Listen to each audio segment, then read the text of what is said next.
don't know how powerful your voice is. They don't want to hear another legislator. They don't want to hear somebody else that's advocated. Sometimes they just want to hear that personal story.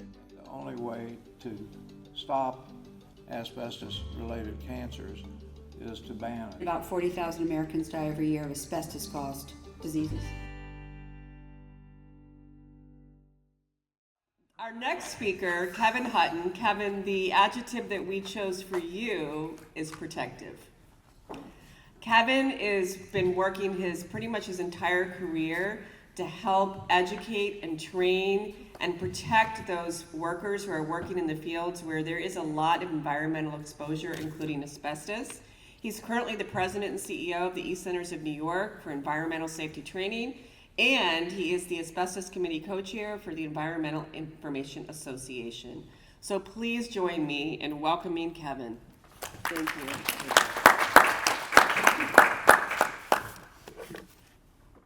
So a little story, I was involved with the project, a university in New York State that was doing a renovation, or they did a renovation in their student union. 2 years later, they have to add to it. Great, college is growing. The inspector says, we need to do an inspection of the material that was in that new renovation. No, we don't. We have all this signed documents. We have all these safety data sheets. We have everything that says there's no asbestos in this building. They did surveys. Ceiling tile had 2% asbestos in it. That was in 2011. So when we think about that, in this misconception that, hey, it has been banned, it's awful that people are still thinking this. It's awful that this is where we are, and this is what our industry is. So earlier, there was a lot of comments from Andy. It's up there. You don't see it, it's up there. There is no safe exposure. And all those materials that have asbestos in it.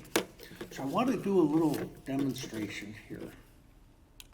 So I put this in front of everyone, this little package of Sweet and Low. I want you to grab that, and I'm going to sit and watch. I'm going to watch and make sure everyone grabs it. And then what I want you to do is open up that little package and dump it onto the back of your program and look at that little pile of dust right there. That little pile of dust. So in a package of Sweet and Low, there is 1 gram of sweetener. And in 1 gram of sweetener, based on the most conservative definition of an asbestos fiber, which is OSHA, what you have in front of you is 30 billion asbestos fibers. 30 billion asbestos fibers. What's the safe exposure limit? What's the safe number of how many we can be exposed to? Zero. Right. Zero. And then to add to this bucket of joint compound, by design, had 1.5% asbestos in it. That's what we need to put in it for all the properties that they desired in this bucket. Look at that math, 12 trillion asbestos fibers. I've been in construction for 40 years. I can't tell you how many empty buckets I've seen on a job site. How many trillions, quadrillions of asbestos fibers are on every single job site. It seems unfathomable that something like this had gone on for as long as it did. So, great news, we have regulations. So, I'm going to go talk about the thousands of pages of the Federal Registry about all these regulations. I don't think we have time for that. So, one of the interesting things on the EPA's website, one of the first, asbestos is one of the first hazardous pollutants regulated under the air toxic program. So I want to talk about we have the spirit of the law and we have the letter of the law. The letter of the law says now this is EPA NESHAP, thoroughly inspect for the presence of asbestos. No data associated. Today, if we're going to renovate this room, even if it was finished yesterday, if we're going to renovate or demo this room, thoroughly inspect for the presence of asbestos. The spirit was, hey, that's going to minimize release of asbestos fibers by doing those inspections. So those inspections included required for all renovations, notify the EPA of any of projects. Prevent visible emissions, mandating wet methods. Now I'm going to talk about some of the flaws of the system. It excludes your home. It excludes any residential dwelling of 4 dwellings or less. It excludes anything with less than a large quantity of asbestos, which is 160 square feet of asbestos-containing material. Excluded from NESHAP's requirements. Prevent visible emissions. The definition of visible emissions is without the aid of devices you're able to see.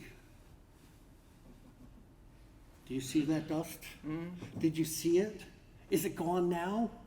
I just threw 30 billion asbestos fibers in the air. Did any of you see it? Did the EP, are they here to see it? No. This is what happens in renovations, in construction.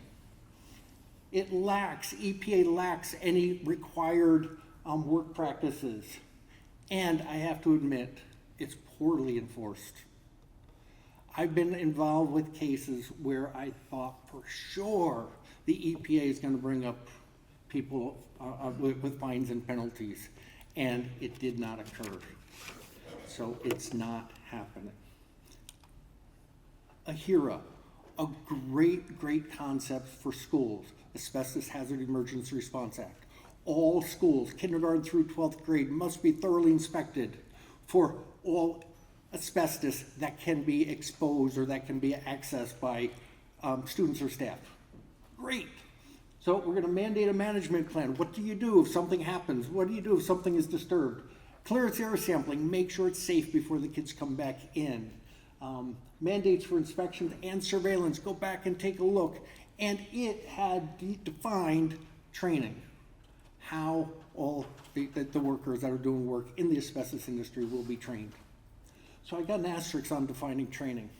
AHERA was set to expire because it was an emergency response act, just in case they really messed up. Well, let it slide, let it go away. But they realized it's really important. So AHERA, the Amendment and Reauthorization Act that says we got to keep this going, what that said originally was we got to keep this going not just for schools. We got to keep this going for public and commercial buildings. Holy cow, if every renovation, every commercial public building had a detailed asbestos survey in accordance to AHERA, the number of incidental disturbances, the number of times that someone goes and disturbs asbestos would be minimized. But lobbyists decided, pushed, and that was not included in AHERA. Having that for every building did not get included. But the training did. That's good news.